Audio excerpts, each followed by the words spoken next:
Binge the full week of The Ray Taylor Show ad-free over at inspireddisorder.com/plus. This is The Ray Taylor Show. Welcome to The Ray Taylor Show, where I bring you the reviews on the latest movies and TV shows, as well as classic and foreign films. I'm your host, Ray Taylor, and on this podcast, I'll be talking about all things film and television, whether you're looking for a new show to binge, want to know if that blockbuster is worth a trip to the theater, or just want to hear some thoughts on a classic or foreign film. The Ray Taylor Show has you covered. So join me every Monday, Wednesday, and Friday for a new episode, and let's dive into the world of film and television together.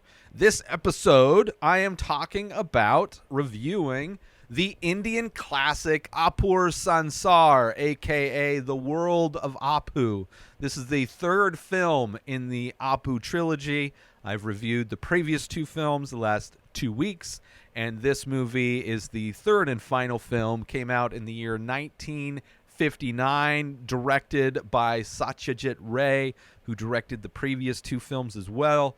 Also, wrote the screenplay of this film based on the original story written by Bibhu Tapadubhashan Bandiapadhyay. I'm sorry. I really tried. It's a long name, and Indian words are very hard to pronounce, and I do my best. I do not mean to be disrespectful on any way, but these movies were based on a book written for the screen by Satyajit Ray, directed by him as well. And amazing films. I have enjoyed watching this franchise and was excited to get into this final film. In this final installment in the Satyajit Ray Apu trilogy, we follow Apu's life as an orphaned adult aspiring to be a writer. This movie, I would say, is a great end to the trilogy of films, exploring the life of someone who comes from nothing and finds opportunity and escape in education. You know, it's been a crazy ride to follow Apu from before he was born in the first movie, and seeing his young childhood, seeing more of his adolescence, and seeing in the last film his introduction to, school, him begging his mom to send him to school, and seeing how well he did in school and how he just was obsessed with learning, and that being an escape in a lot of ways in the last film to further his education, moving to Calcutta to pursue more education. And this movie takes place just after the events of those last films, pretty much. Not really just after. He's definitely more older, but taking place after he is done with school, no longer going to school. And despite the tragic events that have taken place in his story, it's ultimately a happy movie. It's kind of great that really how rough his life is, how he is able to find these sources of happiness throughout it. And this being the final chapter, and that is kind of a great send-off, because it's definitely attacks of very similar emotions to the previous two films, but in a completely new way, and something we have not seen yet with Apu.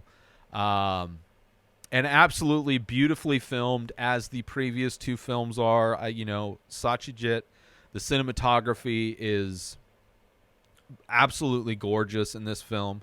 Very minimal camera movements, but the compositions of everything and the framing and all of the aspects of the filming of this movie are absolutely beautiful. And the performances are great as well. Coming from, I don't know how inexperienced these actors and crew are in this film, but his debut film, the very first film, it was definitely mind-blowing to read and find out that it was all accomplished with people who are new to the art of filmmaking, whether behind the camera or in front of the camera. And these movies, I would say The first film and this film, by far, stylistically, are absolutely gorgeous. Not that the second one wasn't great as well, but I would say, for whatever reason, these two films really stuck with me, the visual aspect of it. In this movie, we are following the story of Apurba Kumar Roy, a.k.a. Apu, as he's a struggling writer in Calcutta. He's just leaving school. He no longer can afford to go to school, but he's pursuing his dreams of being a writer. Somebody who used to get lost in the many books that he was recommended to read is now in the process of creating his own books. And his writings have been well received thus far. He's writing currently in this film. His character is writing a novel that is closely related to his life growing up in the village. And I'm curious. I would imagine, well, actually, considering knowing where that novel that at the beginning of this movie he's writing, what happened to that, maybe eventually it went back and wrote it again, and would not be surprised that that is what the novel that these movies are based on. But that's where our character's at, writing this novel, and his friend from school loves his writing.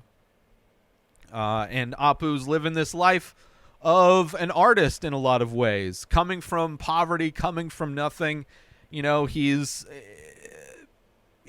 focused primarily on his dreams, you know, despite being late on rent and kind of moving around, you know, as he gets kicked out of places, moving somewhere else, trying to find work to kind of help pay for his bills and his rent while he pursues his dream of being a writer. Everything, all these jobs that he shows up to, he ends up being overqualified for, and he won't settle. You know, he has high standards for, you know, believing in his abilities and doesn't want to settle for a job that's beneath him.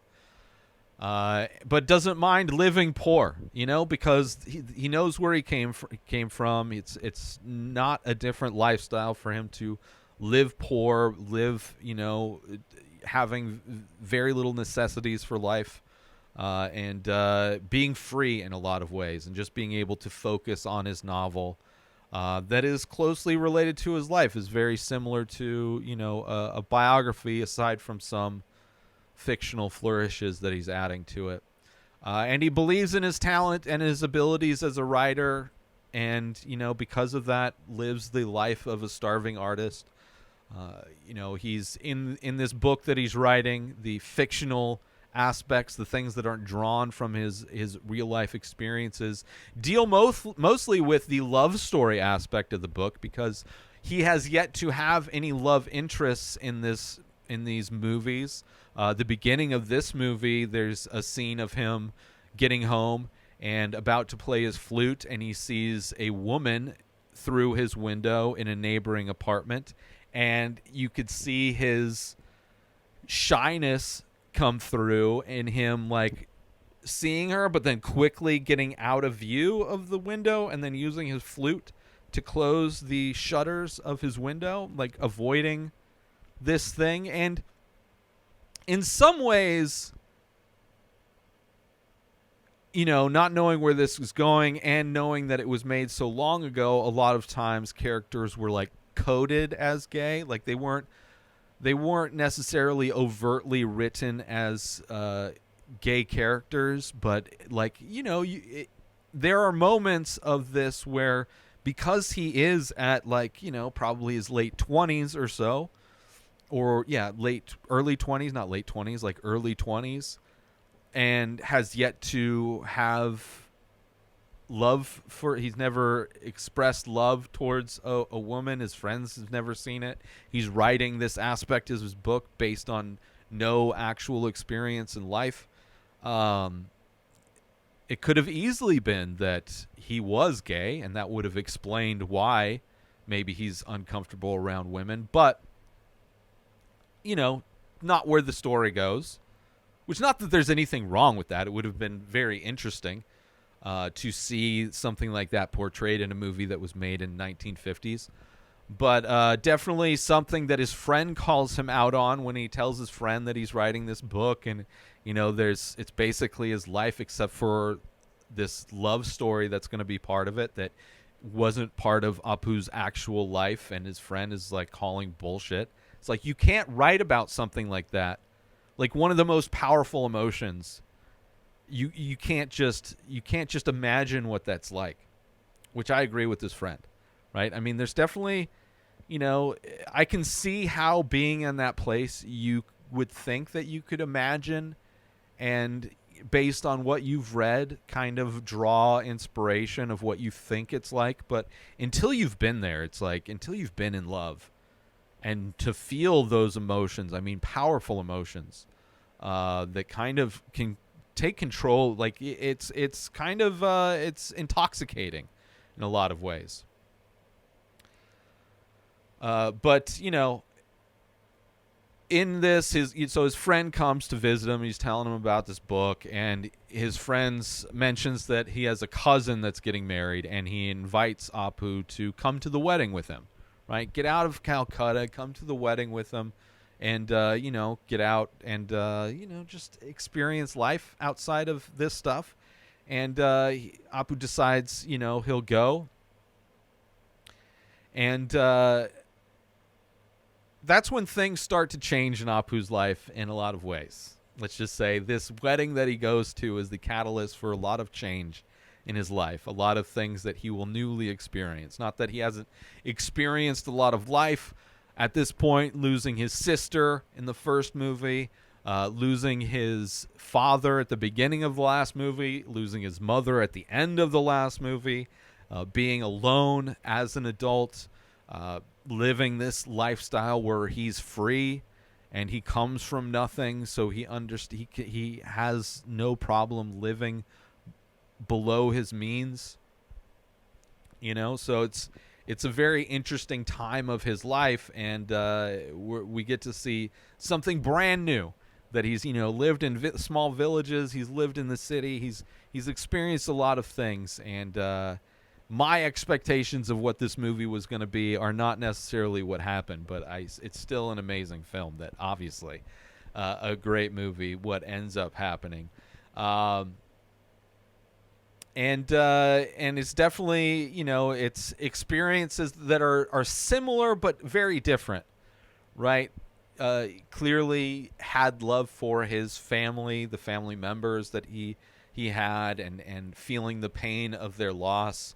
I think there's similar feelings and emotions that go along with this movie, but definitely in a very different way, something that he's never experienced in this way, from a different perspective, different type of versions of those types of feelings than what he felt with his own family. But overall, it's a great trilogy of films, probably like one of the better trilogies of films. And each one of these movies, they all have definitely emotional, these gut punches, especially after you see the first film and his sister gets sick and soon after passes away, and then you see those same things happen in the next film with his father and then his mother, where it's like just like tragedy after tragedy of this kid that is, in the first film it's all just about them surviving, and in the second film there's this sense of finally they're thriving, finally they're like getting ahead and living a life, and they have more modern amenities. They're have a home that has 4 solid walls and a roof that doesn't leak. They have access to, they're making money, so they have access to go grocery shopping and even be picky about which brands they purchase at the store. They have access to medicine, but even in those kind of more modern amenities and settings, still tragedy strikes this family. And having this kid kind of move around a lot as a kid, moving from the village to the city and then back to the village and then back to a different city to study. It's definitely been a journey for him. Let's take a little break from the show to promote the benefits of Inspired Disorder Plus. So you go inspireddisorder.com/plus. Sign up, $5 a month. You get to binge the full week of The Ray Taylor Show ad-free. You get to watch all of the live painting videos I do. You get a special members-only discount and deals for all of the artwork and merch that I sell. You also get the complete podcast back catalog of every podcast I've ever produced, hundreds of episodes, countless different podcasts. You also get access to my personal blog. A new blog comes out every week. In addition to that, you get my creative writing that I'm releasing. You also get access to Asking Me Anything. 14 years of experience podcasting. I've been creating art my entire life. I've been using Photoshop since middle school, and you can contact me to ask me questions about that or anything else. So those are the benefits for signing up for Inspired Disorder Plus. And now let's get back to the show. And, you know, in this movie, similarly to the previous movies, beautiful cinematography, just great basic camera movements, just absolutely gorgeous black and white. In my opinion, less is more in the best way. Like just definitely doing the absolute most with very little, you know, not doing some, trying to do too much in order to make some stylized thing. Really doing the best with the little they had, which I really appreciate. And you get to see, in this movie, Apu experience love for the first time, right? You get to see a completely new situation with Apu, and get to see him experience the emotions that come along with that, the highest of high emotions, and then also in this movie experiencing new lows that we've never seen, despite the fact that we've seen him lose all of his family members in the previous films. This movie is able to show that this guy who's been through a lot of things in his life is still going to experience completely new scenarios that are going to be completely new and hit him in very new ways. And it's heartbreaking. It's heartbreaking in a lot of ways, but ultimately a great movie. As these ups and downs of his life, and his journey in life, I enjoyed each tragic step along the way, and I want to be able to talk about this movie in more detail. So if you have not watched The World of Apu, aka Apur Sansar, I highly recommend checking it out. I highly recommend checking out the entire franchise. And if you don't mind being spoiled, then stick around. But I will be talking about spoilers, because there's aspects of this film that I just can't really talk about without getting into details. So I'm going to do that right now. Spoiler alert for all of you, because what happens when he goes to this wedding, right? It all starts with this wedding.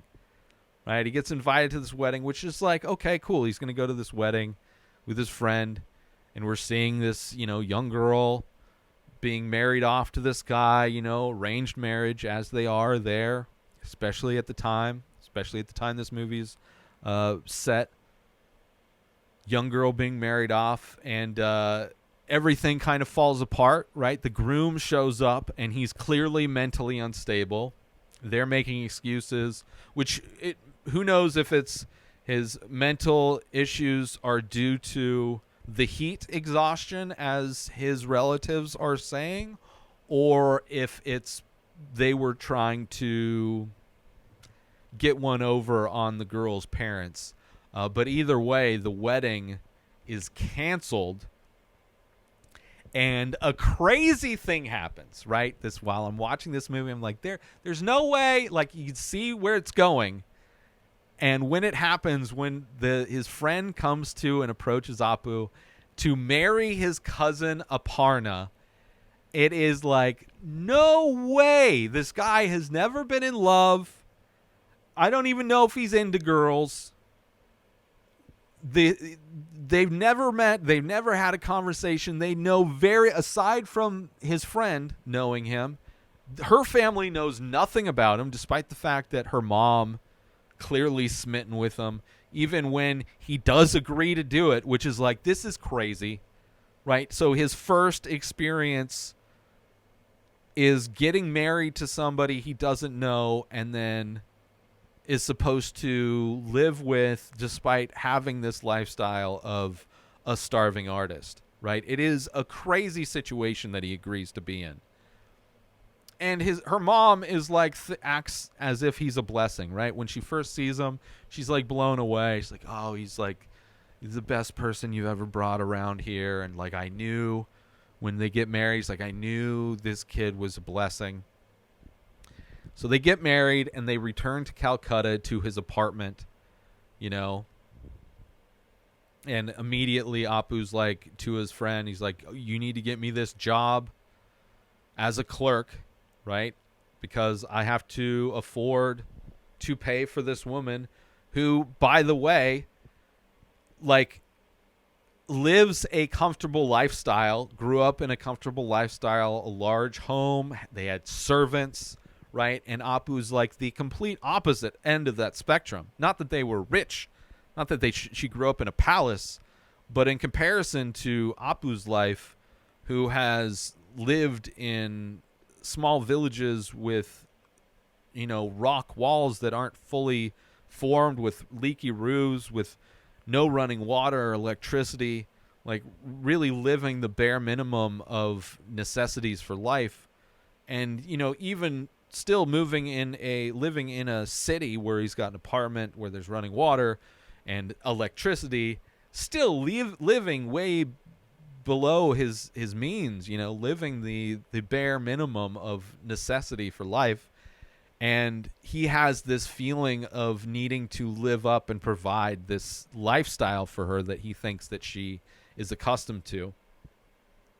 And also just the situation of him going from never being in love with a woman before now getting married is almost like somebody... It's almost like Steve Carell, the 40-year-old virgin, going to Las Vegas and just getting married to a woman out of nowhere, right? It is one of the craziest things to be your first experience with the opposite sex in a romantic way is after you've been married. Kind of crazy, but you know, that's one thing about life. It is a crazy ride, and there is an infinite amount of ways to experience living.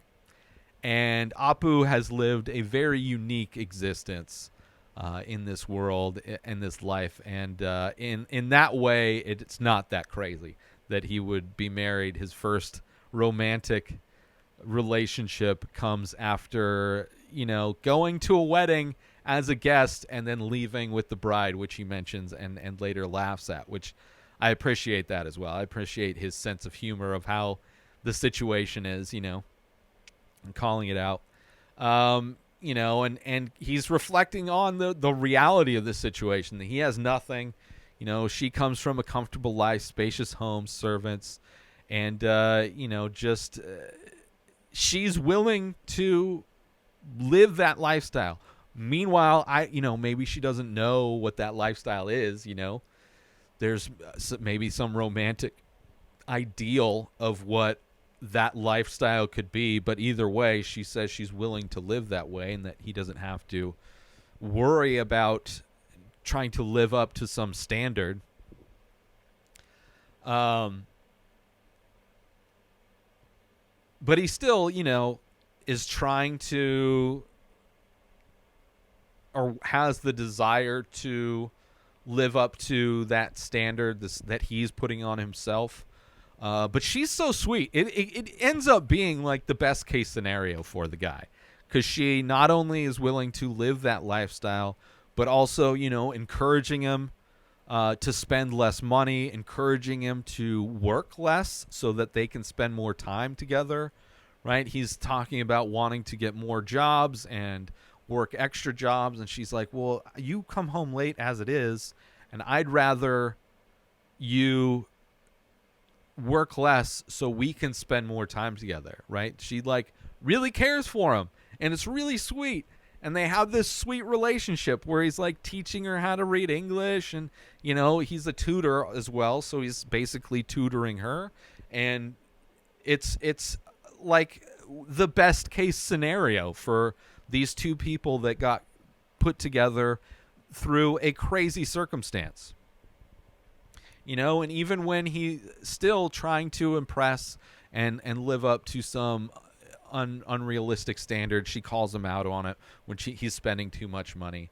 And it's, things are going really well. And like, I'm watching this and I'm like, yeah, this is great. Finally, like, oh, Pooh's got this love and it's like working out great. And then I remember the movie I'm watching, and then I remember the this trilogy of films, and I start to worry. I'm like, no, things are going too well, right? Because I know the movie, right? There's a body count in these movies. People have been dying. People that he loves die. And it starts with them getting sick. So I'm like, I'm starting to stress out while I'm watching this movie because things are going so well. And I know I can't have nice things while watching this movie. I know Apu can't just have a nice, like, this movie isn't just about how these two people enjoy each other's time and grow old together. Right? That's not what this movie, there's no way this is a movie about that, about Apu just enjoying his life with this woman, right? Living happily ever after. It's just not the stories. It's not the history of this guy. And I'm worried because I don't know how it's going to go. I don't know how it's going to go bad, but I know while I'm watching this, I'm like, this is too good to be true, right? Things are going to go bad, and I'm worried. I'm worried. This is not a fairy tale. This is a rough life. And I have impending dread is creeping in and twisting my stomach. And they're in like a carriage ride where she calls him out for spending too much. And he's like, well, you're going to your parents for a couple months, so I'll have a lot less expenses. And then she mentions, oh, but when I come back, you're going to have even more expenses. Right, implying she's pregnant. She's going to her parents for the last months of her pregnancy and to give birth, right? And she's going to be away from Apu. He's got to work. She's going to be with her parents to give birth, and when she gets back, they're going to have another person to take care of, right? And I'm like, oh no, she's going to be leaving. What's going to happen? I don't know what's going to happen. And they're writing letters. Like, he's like, you got to write me all the time, right? She's obsessed. She loves him. They love each other. There's like this bond, and this like there's this energy between them, that it's like, it is like a fairy tale.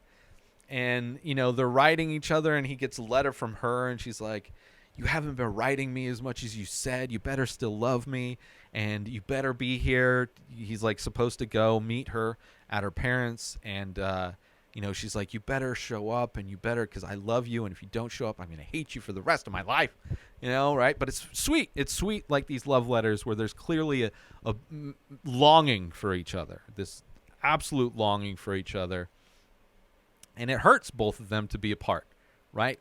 Once they're together, you realize, oh, this is amazing, and then she has to leave, and now there's this emptiness while she's away. And I'm still nervous.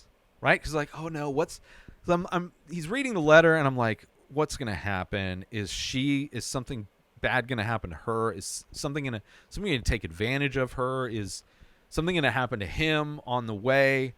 Is he going to miss this thing? Is like, I'm just like going through all the possible scenarios in my head of like how this fairy tale is going to be destroyed. How I am going to just be witnessing another tragedy in Apu's life. And this, like, this crazy situation just turned out way too good. You can't have good things in this series of movies. And then a dude shows up, and he's like, oh no, there is a messenger.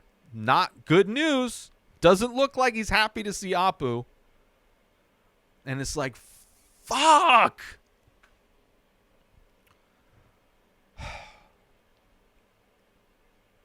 She died giving birth.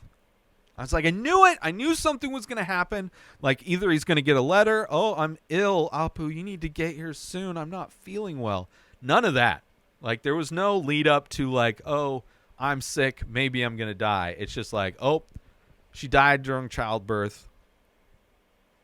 And, Apu punches the messenger, right? Which, what are you going to... I feel bad for the messenger. I feel worse for Apu, right? His first love, first time he's ever experienced love. Everything was going the best ever in his life. Everything was going for the best ever in his life. He was feeling emotions that he'd never felt before. Exponentially more emotions, positive emotions than he's ever felt in his entire life. Ecstasy. Complete love and admiration for this woman that loved him unlike anybody. The only person in the world.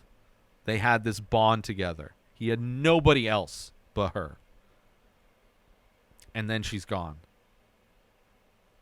And there's nothing he can do.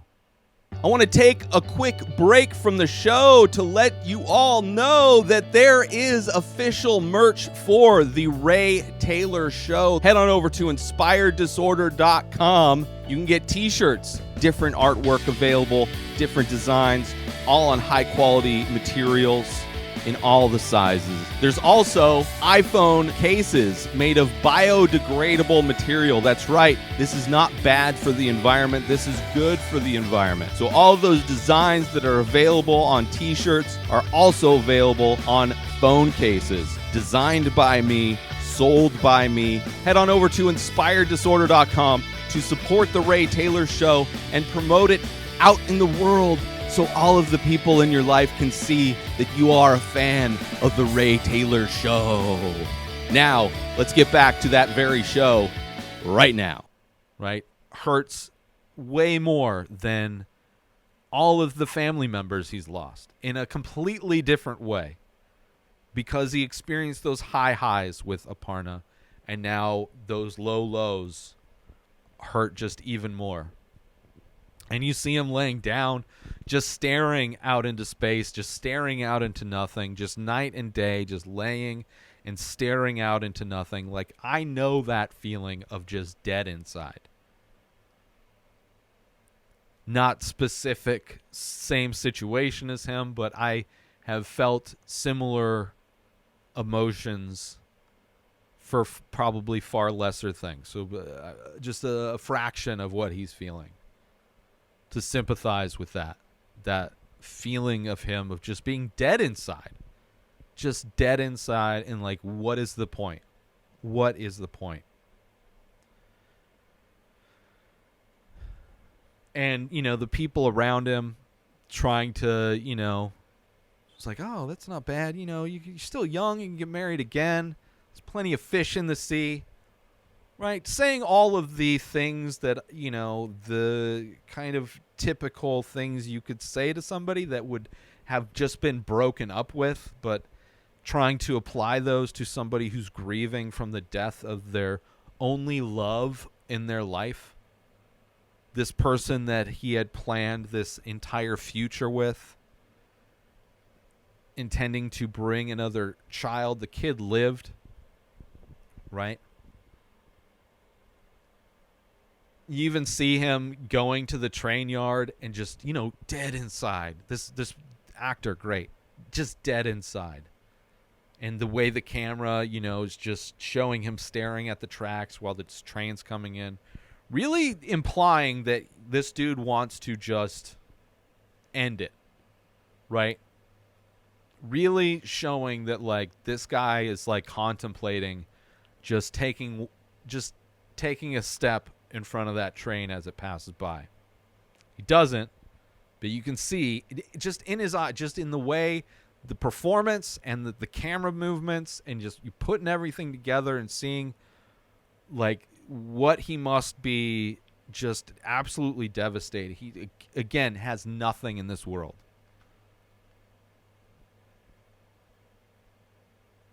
and forever changed because he experienced two new dramatic emotions in a way that he's never experienced before.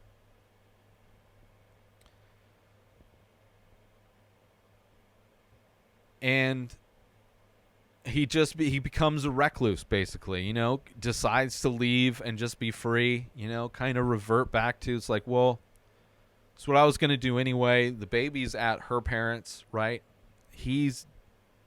Has nothing to offer, feels as though he has nothing to offer, and just goes off and just travels India, right? Leaving Kajal was the name of the kid with the grandparents.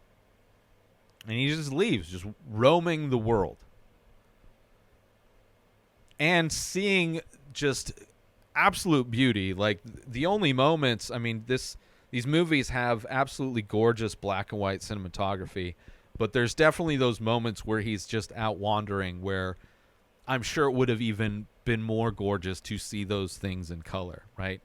Walking through forests, getting up on this hill, just like seeing out into this vast valley of rolling hills as the sun's setting, or sun is rising, and he decides to pull the manuscripts that he took with him that he intended to maybe finish. Like, he wrote a letter to his friends, like, I'm bringing my manuscript. If I finish it, I'll let you read it and you can publish it wherever you want. But he pulls this manuscript out and he just like lets it fall into the air off this cliff.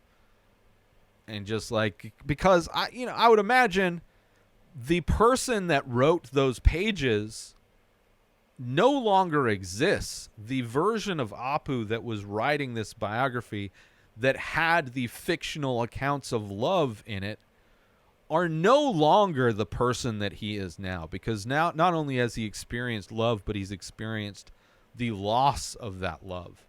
And his place and the person that he is now, when he's throwing those pages away as they float away in the wind,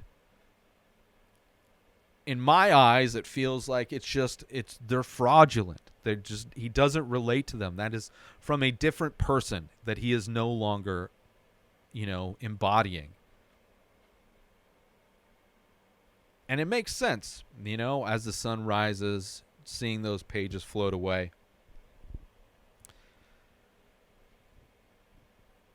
And then he does this, basically 5 years pass. We see 5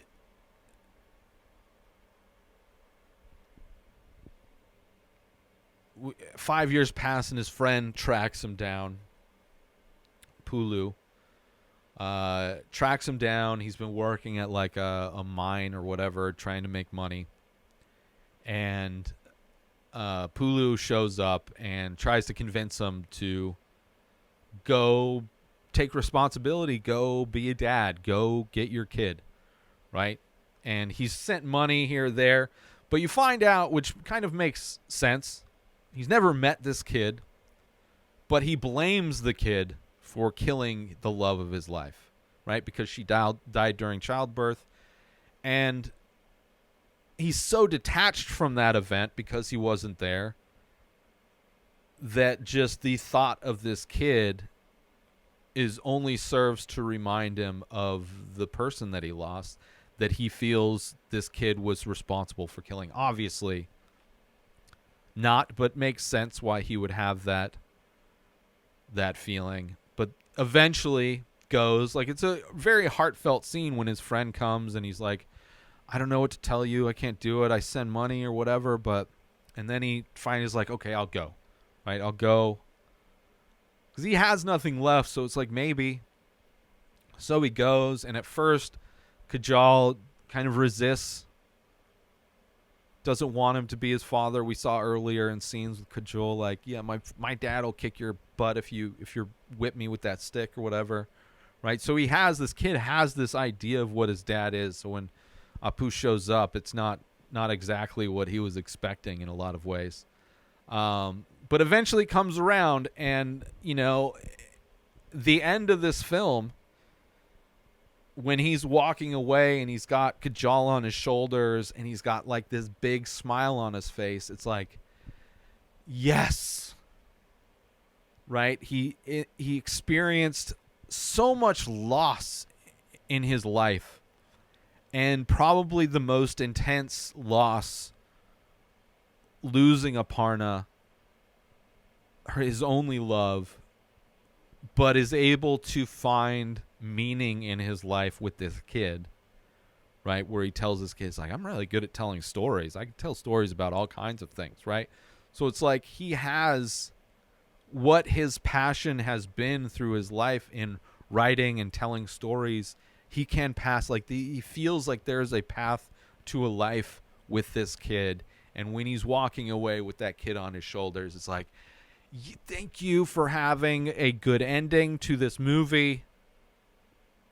Thank you for leaving this film with Apu having the biggest smile on his face.